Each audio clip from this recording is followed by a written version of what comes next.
Yo! So, isa na namang video ito ng usapan na kung saan ay I'm not really sure kung ano or something, pero it's been a while lang din since nung gumawa kasi ako ng mga usapan na video. And I think ang huling gawa ko ng usapan na video is yung tungkol sa pag-force na maging masaya. And lately, I feel really lost and down. Ganun. Kumbaga, para akong nawawala or para akong nasa state ng emotion ko at ng sitwasyon ko na parang walang nangyayari at umiikot-ikot lang ako na sa paligid. At parang wala akong pupuntahan. Ganun. And I'm not sure bakit. Ang weird lang kasi dahil okay naman ako eh. Like okay yung family ko, okay yung relasyon ko sa girlfriend ko, okay yung relasyon ko sa mga kaibigan ko, and anything. Yan. But there's time lang talaga na parang, alam mo yung ayaw mong gumalaw. Like ayaw mong may gawin, ayaw mong mag-isip, ayaw mong magsalita. Basically parang ayaw mong gawin lahat eh. Pero ang kulit lang na kahit sabihin ko na ayokong gawin yung mga bagay na iyon. Pero kasi ako yung taong hindi mapakali sa isang mapakali kumbaga. Like parang nasasayangan ako sa oras kapag hindi ako gumagalaw. Baka kesa nagpapahinga ako, parang wala naman akong gagawin at parang kapag nangyari yun, bigla na ako mag-iisip na, teka, kaysa naman nagpahinga ako, bakit hindi ko na lang gawin to? Siguro parang sign or sign na rin siguro siya na workaholic na ako. Or it's something else na hindi ko alam. Pero literal na parang I just want to do nothing and gawin ko na yung mga bagay na gusto ko. Eh parang gusto kong takbuhan yung responsibilidad ko. At walang isipin na mga bagay. Kundi yung gusto ko. Ganun.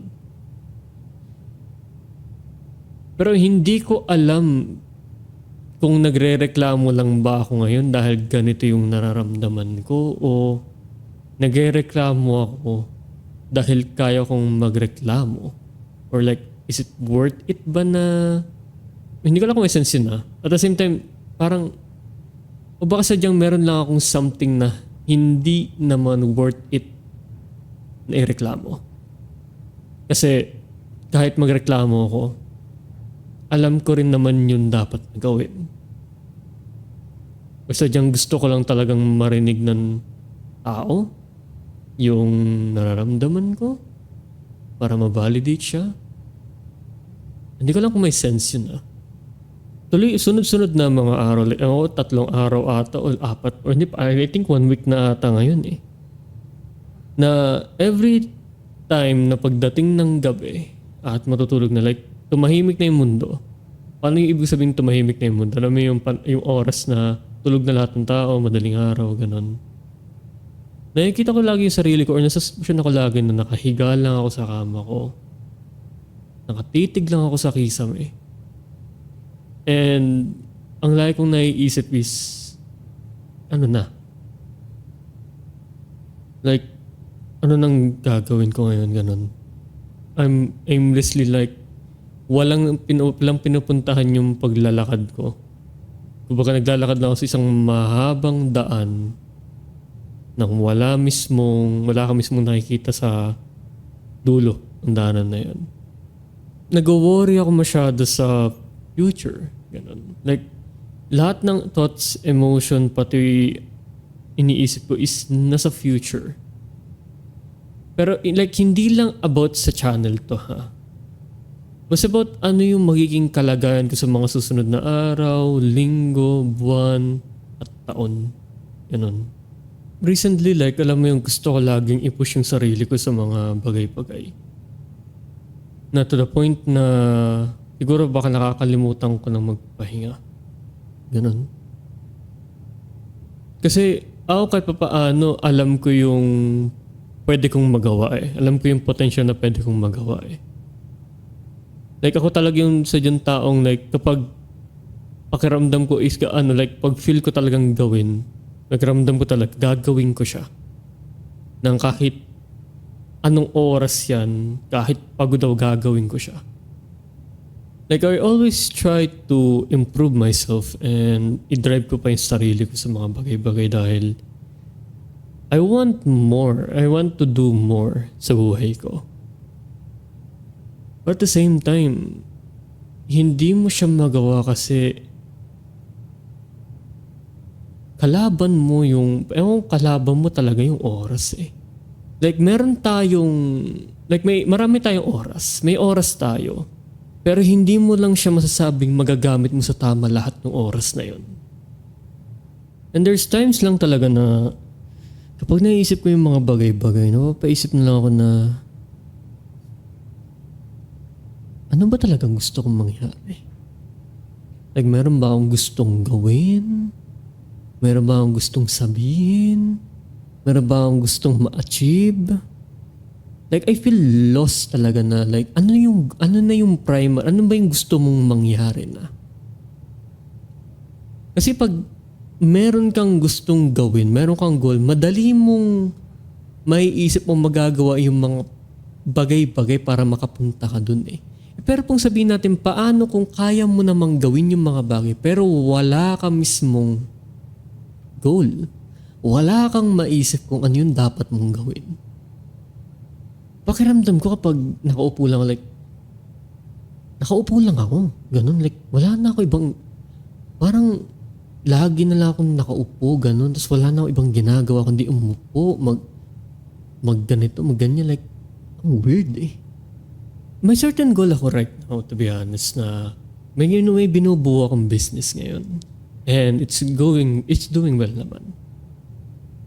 Pero parang alam mo hindi pa siya enough. Parang I need to do something pa. Ganun.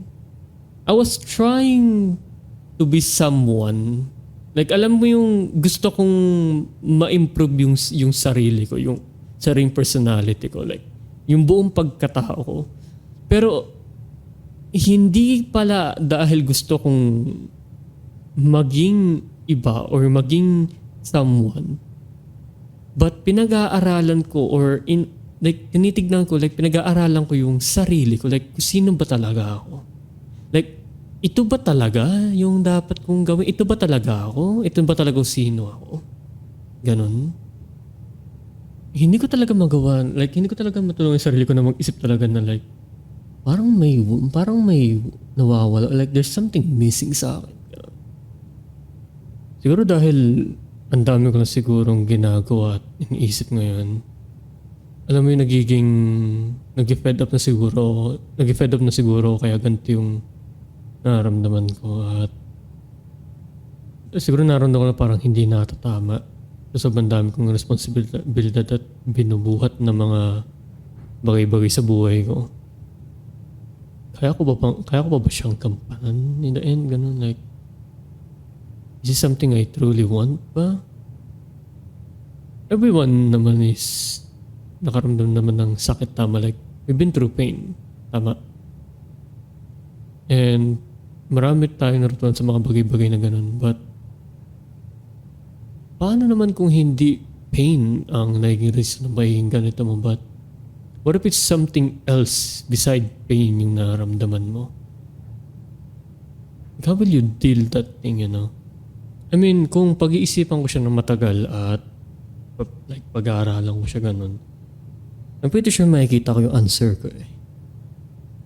Pero I'm just in a state lang talaga na parang gusto ko lang siya question like, bakit and paano?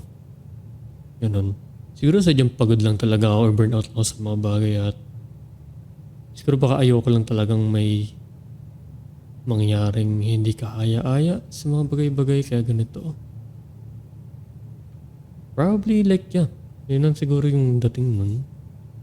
Like hindi ako takot na like mag-fail or everything sa mga bagay-bagay. Pero alam mo yung parang hindi lang maganda or like Parang ayoko lang makita yung mga bagay na ginagawa ko is mag-fail mismo. Parang hindi ako takot na mag-fail Ayoko lang siya nakikitang nag-fail. That may sense ba yun? Or baka ako lang yun? I don't know. Pero just to be, frank lang. Huwag niyo pala akong, like, huwag kayo masyadong mag-worry ha. Okay naman ako. Sadyang, ito lang yung like kong naramdaman tuwing like gabi or there's times na nabigla na akong napapaupo sa isang lugar at napapaisip sa buhay. Ganun. Pero masyado lang akong people's pleaser din. Like, alam mo yung kapag hindi mo kayang pasayahin ng lahat or yung tao, pakiramdam mo parang hindi mo rin kayang pasayahin yung sarili mo.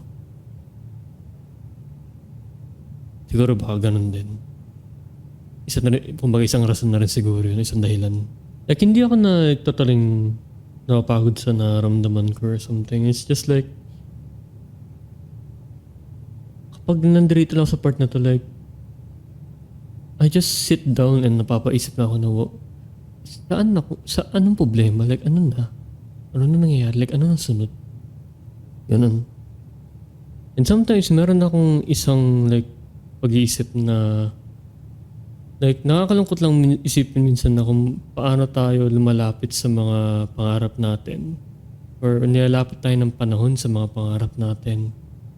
Pero unti-unti rin tayo nilalayo sa mga tahanan natin or yung pakiramdam na nasa tahanan ka.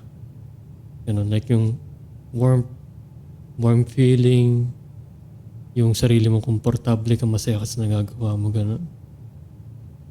And there's times na kapag sa labasan ako, or let's say, sabihin natin kahit kanino, alam mo yun. Kung hindi mo kayang pasayahin ng lahat, parang ang hirap pasayahin ng kahit sino. May only one na nakakaramdam ng ganun, or sadyang masyado na ako nagiging pleaser sa mga tao. Sobrang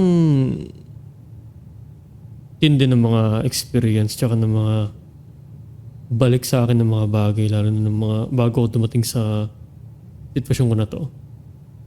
Parang yung mga nangyayari sa akin noon, ito yung naging bunga ngayon kung sino ako eh. And I can't shake the feeling kasi I'm worrying something na may mauulit na mangyari. Like, siguro I'm just afraid lang na kung ano isipin ng tao sa akin na dapat wala talagang pakialam, ganun. But the same time, pag ginawa ko yung like, because I'm just protecting my image and protecting something. Sarili ko, yung pagkatao ko. Kaya ako nagagawa yung mga bagay na yun. And one wrong move, pwedeng mawala lahat yun eh. So it's like, nasa bangin ako ngayon. Ganun. Like, for the first time ever, again, naramdaman ko yung, alam mo yung, di ba, may times na ang bagal ng oras. Pero sa akin, alam mo yung kahit may ginagawa ka or kahit nakatitig ka lang sa isa, parang sobrang bagal ng lahat. And the way ko lang para makaalis lang ako sa ganitong pakiramdam is dinidistract ko lang yung sarili ko through time. Nunod ako na something, naglalaro ako ng trip ko. Pero once na umalis ako dun, babalik ulit ako sa face na ganun. Don't worry, I'm good. Okay, I'm just saying this lang kasi maybe meron lang kasi mga iba rin na ganito yung nararamdaman na gusto ko lang iparam na hindi ka nag-isa. Ganun. Kaya when it comes sa person ko na sa internet, like, siguro, like, the reason bakit ko rin naka-question yung sarili ko when it comes sa like, para kang alam mo, isa kang artista na gumaganap ng isang karakter sa isang palabas. At pagkatapos nun, hindi mo na alam ngayon kung paano gampanan yung pagiging sarili mo. Like, kung sino ka talaga. Kind of weird lang na dating talaga tsaka isipin. Ganun. But anyway, before ko lang tapusin yung video, so lang din sabihin na thank you always na nanityan kayo. And every time na may mga ginagawa, mga bagay katulad ng ganito, gusto ko ibang ay hindi nyo pa rin ako nakakalimutan na kumustahin, na may pag-engage sa akin na kahit napaka-limited lang ng the interaction ko minsan sa inyo, sa internet. no, si comment or reply ay hindi ko siya magawa ganun. Kasi I'm dealing with a lot of things right now. And siguro hinahabol ko lang din yung mga nawalang bagay na hindi ko magawa noon. And I'm grateful na you're still guys believing me throughout the years na ganito yung nangyayari. And I'm very grateful for that. So yeah, thank you. And I hope na makita ko kayo ulit sa isang video ulit. Parang mawawala ako no? Hindi naman ganun. Baga, I hope na tuloy lang yung support sa kumbaga. And I'll see you guys in the next one. Ganun. Yeah. Peace. Bye-bye.